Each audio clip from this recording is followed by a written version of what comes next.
Hey everybody, thanks for stopping in. All are welcome. I hope things are going great. And it's the Monday after Easter, so I hope you all had a good holiday, good Passover, I think Ramadan. Anyway, so leave me a line, a comment. Please share and subscribe. I would greatly appreciate that. And so we're going to pick up where Taz and Monica had stopped by Marie's best friend's house because they thought Marie's boyfriend might be hanging out there sometimes. So they had to put on their detective wear. And so they stopped in and come to find out he was there. So time passed, Marie says, and I had to accept that my girl Leah and John was spending time together without me. My little sister was driving now, like I had said, and they had stopped by. And she said that she was cutting his hair. So the girls played it cool and they hung around for a little while. But before they left, our cousin Dave came by to check out Leah. The two of them, that is, Dave and Leah, had been seeing each other for the past about 10 months. After Dave arrived and saw John sitting at her kitchen table, he asked to speak to Leah in the other room, which was her bedroom. She went with him. The girl said Dave didn't seem too happy, according to the look on his face when he saw Jonathan there. So Taz and Monica casually left, just like they casually stopped by. The question was still, is John and Leah having a sexual relationship? I couldn't prove it to be yes, but there was something going on. I had to speak to them about it. Of course, they denied it, but I didn't believe either one of them. Inside, I knew he wasn't shit, and I'd known her through all kinds of situations.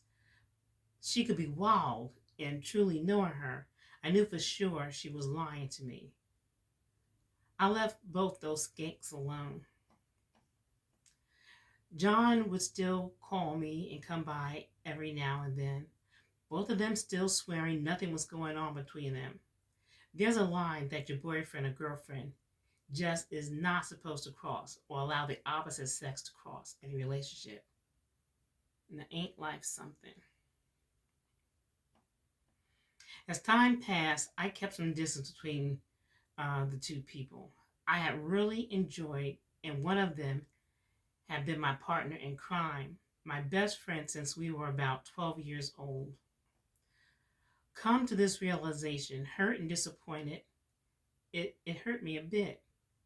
But like my grandmother has said, watch out for your friends and family. They're close by, so they have more access to you.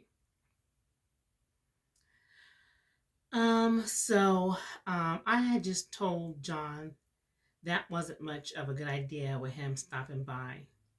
But he was one of those hot-headed types. He would go to fussing, and I didn't even have feelings for him to even get into an argument.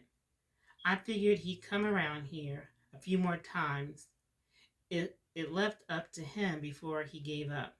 But I plan on telling him point blank next time he came over to kiss my ass. Somehow I was enjoying stringing him along for a minute, though.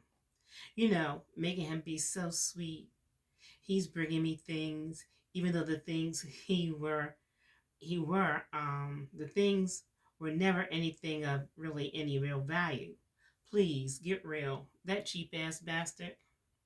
Well, anyway, my cousin B came to see me and for me to do her hair. While I was doing her hair and I was sipping on some vodka and orange juice, I gave her some of the lowdown and dirt on what had been happening.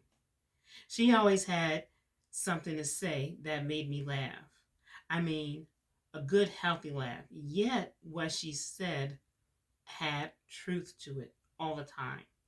She also said to me, "Didn't I warn you about Leia some time back? I told you she was okay, but to keep an eye on her." My cousin and I used to laugh, talk and drink for hours, back when we thought we were so damn cool and just out of high school. B had cut way back on drinking some years ago. She took a sip of wine or champagne regularly, but she was still up to it when it came to talking and making people laugh their asses off. A few days had passed before John came over again.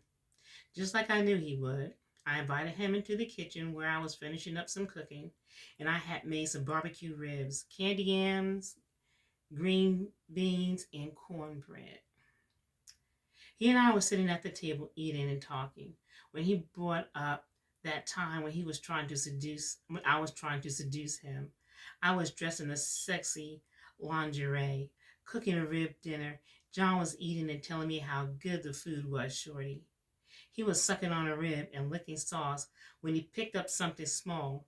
It was covered in sauce. He was nibbling on it when he realized maybe this ain't no meat.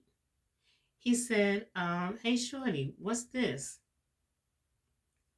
Then he and I realized it was one of my fake fingernails that had come off while I was cooking. I was a little embarrassed and he was a little bit disgusted, but kept right on eating. I knew my nail was missing, but Lord knows I didn't think it had fallen into the plate or into the pot. Well, this time when he tried to head towards the steps to go upstairs, I told him to come back to the kitchen for a minute. And he did. I said, "Look, I'm not going to bed with you now or in the future. I've been trying to be friendly towards you after all the wrong you've done to me. So I thought I'd cook and we'd share a meal and talk. But then I got to thinking, why keep being nice? What did being nice do for me?" So I thought maybe I should add a little something in the food today. I hope you enjoyed it. John started asking, "What you talking about? You put something in the food?" I said, "Calm down." He said, "Calm down my ass. You were just sampling a few green beans. Well, I ate the whole fucking plate of food. Shorty, did you put something in the food?" I walked out onto the porch while he was talking. He tried to grab my arm. I yanked it away. So he followed me outside, where I told him he'd better get off my property before I called the police to come and get him. He knew I had family and friends that were on the police force, so he left without raising hell. But he was looking frazzled. Y'all don't know. I probably didn't put nothing in that food, but I knew that would get him frazzled and going. But I hope you enjoyed. Please stop by for the next episode. We're almost getting to the end. I know this has taken longer than I expected it to. But again, thank you for joining in, for stopping by. Leave me a comment. Please subscribe.